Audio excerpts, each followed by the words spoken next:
샬롬 말씀 읽어주는 김기훈 목사입니다. 오늘도 힘 내쉬면서 하나님의 말씀 함께 읽겠습니다. 고린도전서 11장 17절부터 34절까지의 말씀입니다. 다음 문제와 관련해서는 내 마음이 조금도 기쁘지 않습니다.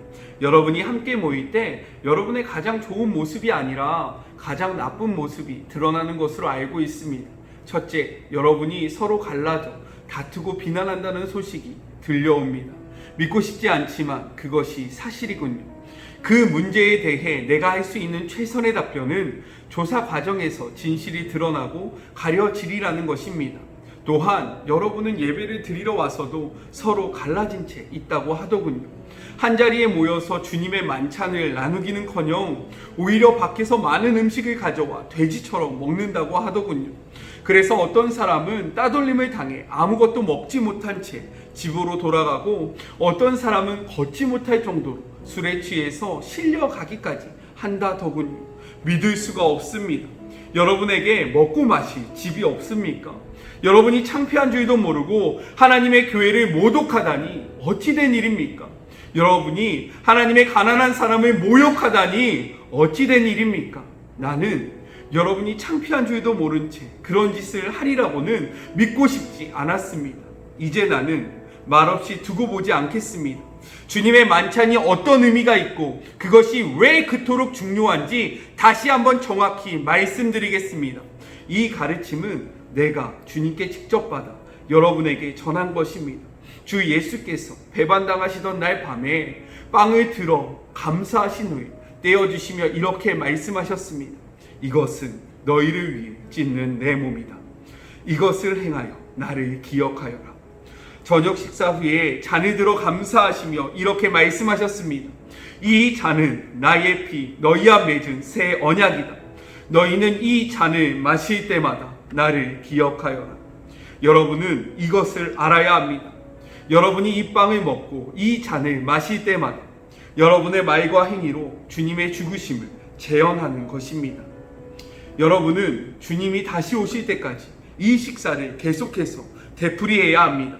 익숙하다고 해서 주님의 만찬을 얕보아서는 안 됩니다. 누구든지 불순한 마음으로 주님의 빵을 먹거나 주님의 잔을 마시는 사람은 주님이 죽으실 때 그분께 야유를 보내고 침을 뱉은 군중과 같습니다. 여러분이 주님을 기념하려고 하는 것이 그런 것입니까? 여러분의 동기를 살피고 여러분의 마음을 점검한 뒤에 거룩한 두려움으로 이 식사에 참여하십시오. 여러분이 주님의 찢겨진 몸을 먹고 마신다는 사실에 주의하지 않으면 여러분은 심각한 결과를 초래하고 말 것입니다. 그래서 여러분 가운데 지금도 무력한 사람과 아픈 사람이 많고 일찍 죽은 사람이 많은 것입니다. 지금이라도 우리가 이 일을 바로잡지 않으면 나중에 주님께서 우리를 바로잡으실 것입니다. 지금 주님과 대면하는 것이 나중에 불 가운데서 대면하는 것보다 낫습니다.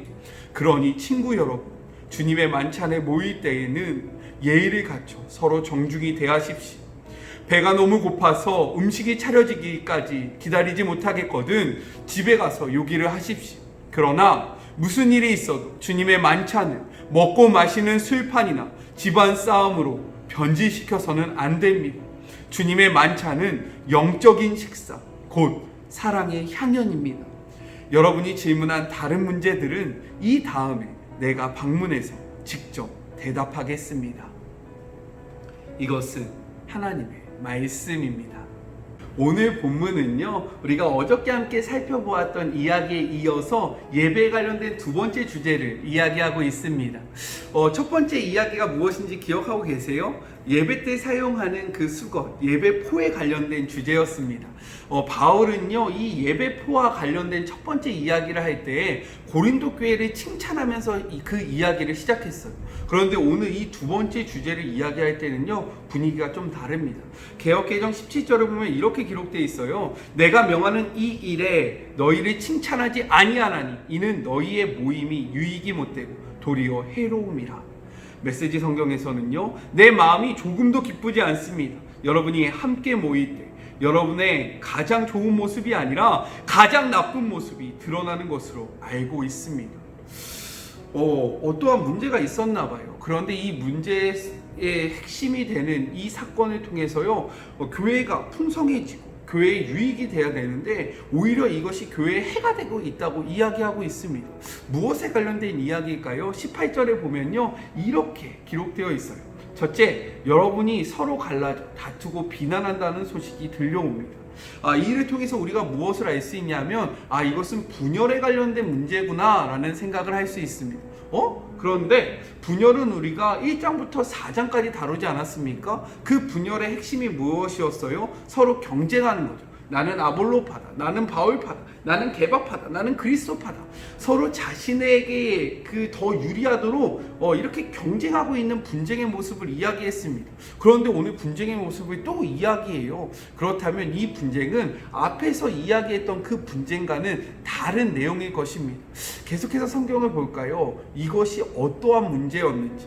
바울은요, 20절부터 21절 이 문제가 무엇인지 정확하게 이야기하고 있습니다. 또한 여러분은 예배를 드리러 와서도 서로 갈라진 채 있다고 하더군요. 한자리에 모여서 주님의 만찬을 나누기는커녕 오히려 밖에서 많은 음식을 가져와 돼지처럼 먹는다고 하더군요. 그래서 어떤 사람은 따돌림을 당해 아무것도 먹지 못한 채 집으로 돌아가고, 어떤 사람은 걷지도 못할 정도로 술에 취해서 실려가기까지 한다더군요. 믿을 수 없습니다.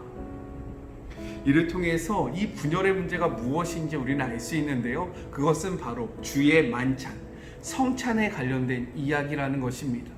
사실 그리스도인에게 성찬은요, 매우 중요한 거예요. 성찬이 가지고 있는 그 내용이 우리가 기억해야 되는 그러한 것이 너무나도 많기 때문입니다. 그런데 이렇게 교회에 유익이 되고 교회에 도움이 되는 성찬이요, 오히려 교회를 분열시켰다는 거예요. 왜일까요? 그 당시의 성찬은요, 그냥 지금 우리 교회에서 하고 있는 조그마한 떡과 조그마한 잔에 있는 그런 음료를 마시는 것이 아니라요, 식사였습니다. 그래서 주의 만찬이라고 기록하고 있는 거예요. 예배가 끝나고 그 예배를 드렸던 사람들이 함께 모여서요, 주님의 잔과 그리고 떡을 나누면서 예수 그리스도를 기념했고요, 그 안에서 공동체성을 확립했고요, 그 안에서 자신들이 어떻게 살아가야 되는지 정체성을 다시금 확실히 하는 그런 시간이 바로 만찬, 성찬의 자리였다라는 거예요. 그런데 오늘 우리가 방금 읽은 그 본문에서는 어떠한 문제점이 드러났습니까? 사람들이요, 음식을 갖고 왔는데요, 그 음식을 돼지처럼 먹었대요. 즉, 그런데 또 이 뒤에는 무엇이라고 이야기합니까? 그런데 어떠한 사람들은 그 만찬을 먹지 못해서 배를 줄이면서 집으로 돌아갔대요. 혹시 기억나세요? 제가 고린도 지역에 큰 기근이 있었다라고 이야기했었는데, 즉 이런 기근 속에서 이들이 자신의 삶의 필요를 얻을 수 있는 곳이 교회였어요. 그 곳에서 하는 이 성만찬을 통해서요, 또 힘을 얻었고요, 양분을 얻었었습니다. 그런데 그 자리에 왔는데 음식을 먹지 못하고 돌아가는 거예요. 왜일까요? 바로 빈부의 격차 때문인 거죠. 많은 부를 갖고 있었던 사람들이요, 가난한 사람들과 연합하지 않았고요, 이들에게 베풀지 않았어요. 자신들의 음식을 갖고 와서요, 자신들의 유익을 취하는데 집중했고요. 그래서 바울은 이것을 돼지처럼 먹는다라고 이야기하고 있는 것입니다. 즉 이런 빈부의 격차가 이 성찬이라는 거룩한 예식을 통해서 더욱더 극심하게 이루어졌기 때문에 바울은요, 이 문제를 도저히 칭찬할 수 없었고 화가 나고 마음이 답답했다라고 성경은 이야기하고 있는 것입니다. 바울은 이러한 모습을요, 22절에 이렇게 이야기하고 있어요. 여러분에게 먹고 마실 집이 없습니까? 여러분이 창피한 줄도 모르고 하나님의 교회를 모독하다니 어찌된 일입니까? 여기 잘 보세요. 여러분이 하나님의 가난한 사람을 모욕하다니 어찌된 일입니까? 같은 표현이 거의 2번 나오죠. 나는 여러분이 창피한 줄도 모른 채 그런 짓을 하리라고는 믿고 싶지 않았습니다. 이제 나는 말없이 두고 보지 않겠습니다. 바울은요, 그 문제에 대해서 이 성찬을 통해서 이루어지는 2가지의 문제를 이야기하고 있는데요, 첫 번째는 무엇이냐면 하나님의 교회를 모독하는 것이에요. 두 번째는 무엇입니까? 하나님의 가난한 사람들을 모욕한다라고 이야기하고 있어요. 그러면서 바울은요, 이렇게 이야기합니다. 내가 이 성찬이 너희들에게 왜 중요한지 다시 한번 정확히 알려주겠다. 이 성찬은 너희들의 삶을 분열시키는 것이 아니라 이 성찬이 갖고 있는 그 참된 의미를 다시 한번 말해줄 테니 이것을 잘 기억하고 너희들의 삶 속에 적용하라고 이야기하고 있습니다. 그러면서 26절에 이렇게 이야기해요. 여러분은 이것을 알아야 합니다. 여러분이 이 빵을 먹고 이 잔을 마실 때마다 여러분의 말과 행위로 주님의 죽으심을 재현하는 것입니다. 여러분은 주님이 다시 오실 때까지 이 식사를 계속해서 되풀이해야 합니다. 익숙하다고 해서 주님의 만찬을 얕봐서는 안 됩니다. 23절부터 26절까지 바울은요, 성찬이 어떠한 것을 의미하는지 이야기하고 있는데 정리하면 4가지로 요약할 수 있습니다. 첫 번째, 이 성찬을 통해서 우리는 주님의 몸과 주님의 피에 참여한다라는 것. 성찬은 단순히 먹고 마시는 것이 아니라요, 주님의 그 십자가의 죽으심에 동참하는 것을 의미하고 있는 것입니다. 두 번째, 이 성찬을 통해서 우리는 무엇을 이룰 수 있냐면요, 공동체성을 이룰 수 있는 거예요. 공동체라는 것은 무엇입니까? 한 가지 목적을 가지고 모인 사람들 아니에요. 그리스도인들이라는 것은요, 그리스도를 바라보는 자들입니다. 그러한 자들이 이 성찬을 통해서 그리스도의 몸에 참여함으로, 그리스도의 피에 참여함으로 공동체성을 누리는 자리가 바로 성찬의 자리라는 거예요. 세 번째는 무엇이냐면 이 자리를 통해 예수님을 기억하는 자리가 바로 성찬의 자리라는 거죠. 우리는 망각의 동물입니다. 자꾸 되새기지 않으면요, 잊어버려요. 그렇기 때문에 우리는 그 예수님의 희생과 그 사랑을 성찬을 통해서 매번 밥을 먹을 때마다 그것을 기억해야 된다라고 성경은 이야기하고 있는 거죠. 그리고 마지막 4번째는 무엇이냐면 예수님의 이러한 삶을 선포하는 자리가 바로 성찬이라는 거예요.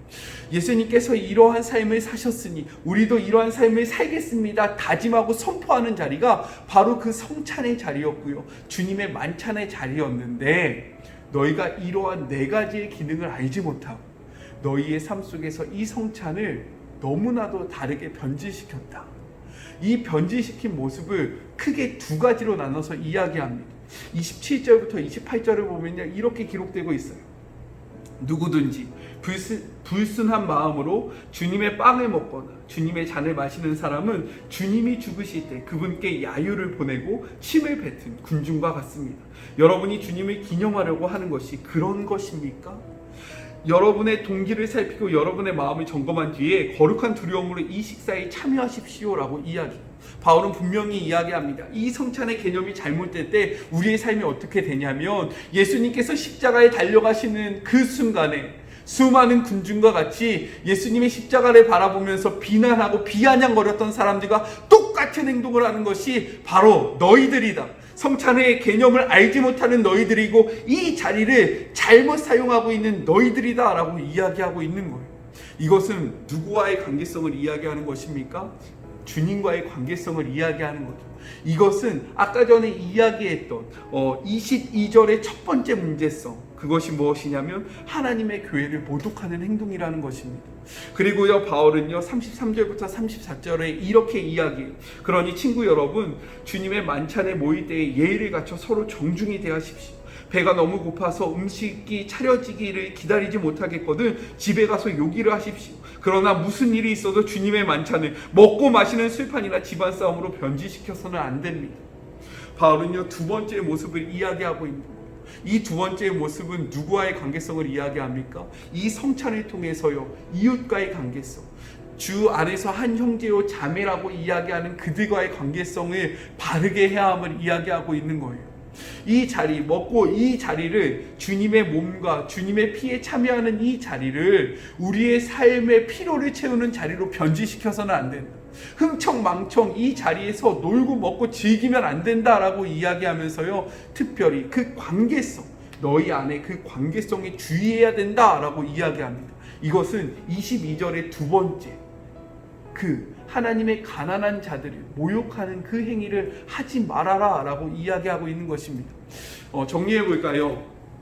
성찬은요 우리들에게 굉장히 중요합니다. 왜요? 4가지 기능입니다. 첫 번째, 성찬을 통해서 주님의 몸과 주님의 피에 우리가 참여한다라는 거예요.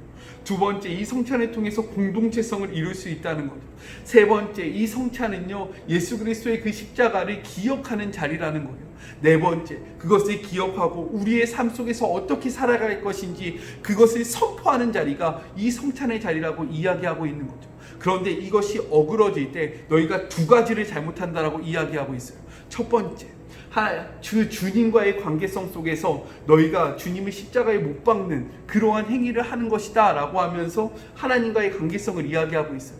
두 번째는 무엇이냐면 너희 이웃에 대해서 그 이웃사랑을 실천하지 못하는 그 이웃과의 관계성을 이야기하면서요, 이 성찬에 큰 두 가지 하나님과 이웃에 대해서 이야기를 하고 있는 것입니다. 그런데 기억나는 것이 없어요? 이것은 바로 믿음과 관련된 것입니다. 믿음은요, 하나님을 사랑하고 그 사랑으로 이웃을 사랑하는 거잖아요. 그렇죠? 하나님과의 관계성 속에서 있는 그 신실함을 가지고 이웃과의 관계성 속에서 신실함을 가지는 것이 믿음이잖아요. 바울은요, 계속해서 이야기하는 거예요. 고린도 교회 성도들이요, 올바른 믿음을 소유하십시오. 이 성찬, 이 거룩한 것도요, 하나님과의 관계성, 이웃과의 관계성으로 나아가는 믿음 안에서 행해야 합니다. 이것을 바르게 하지 못하면요, 하나님과의 관계성이 어그러지고 이웃과의 관계성이 어그러지면서 분열이 될 수밖에 없으니 이러한 모습에서 돌이키십시오 라고 이야기합니다. 그래서요, 바울은요, 이렇게 이야기하고 있는 거예요. 주님의 만찬은 영적인 식사, 곧 사랑의 향연입니다. 이해가 되세요? 이 말씀을 통해서요, 다시금 우리의 믿음, 우리의 모습을 되돌아보시는 그런 복된 하루가 되셨으면 좋겠습니다. 우리 같이 기도할까요? 하나님, 우리가 오늘의 말씀을 통해서 성찬의 의미를 되돌아보기를 원합니다.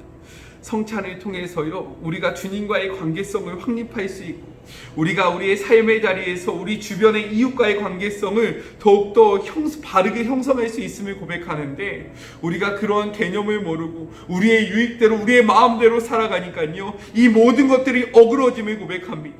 하나님, 우리가 그 바른 믿음을 소유하기를 원합니다. 하나님께서 원하시는 진정한 믿음을 소유하기를 원하오니 말씀을 통하여 우리의 삶을 복종시킴으로 우리의 자유를 남용하는 것이 아니라 복음 안에서 우리의 자유를 바르게 사용할 수 있는 믿음의 자녀들이 되게 하여 주시옵소서. 하나님을 사랑하고 그 사랑으로 이웃을 사랑하는 이 복음의 명백한 진리를 바르게 깨닫는 주님의 자녀들이 되기를 소망하며, 지금도 우리와 함께 하시는, 그리고 그 사랑으로 이웃을 사랑하기를 원하시는 예수 그리스도의 이름으로 간절히 기도드립니다. 아멘. 네, 말씀을 알아가는 것에서 그치는 것이 아니라 말씀을 살아내는 우리 모두가 되었으면 좋겠습니다. 오늘 하루도 힘내시고요, 저는 또 내일 만날게요. 사랑하고 주님의 이름으로 축복합니다. 안녕.